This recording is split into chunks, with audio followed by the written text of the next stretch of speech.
Here's a quick video that I think will help resolve the issue of me not being able to view your Google form, which right now I'm getting an error message that I don't have permission. Um, so if you go back to your Google form, uh, there's this little icon that looks like a gear, and it's the settings. I click on that,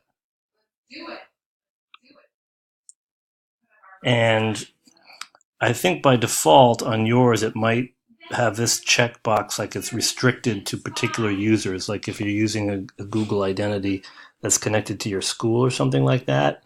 Um, that might be why I can't actually view it. So make sure there's no checkbox next to restricted to certain type of users. So for example, I think this might have been checked in if I want originally if I wanted anybody in the world to see my form, I would uncheck it. So and then after you change that setting, you would want to hit save.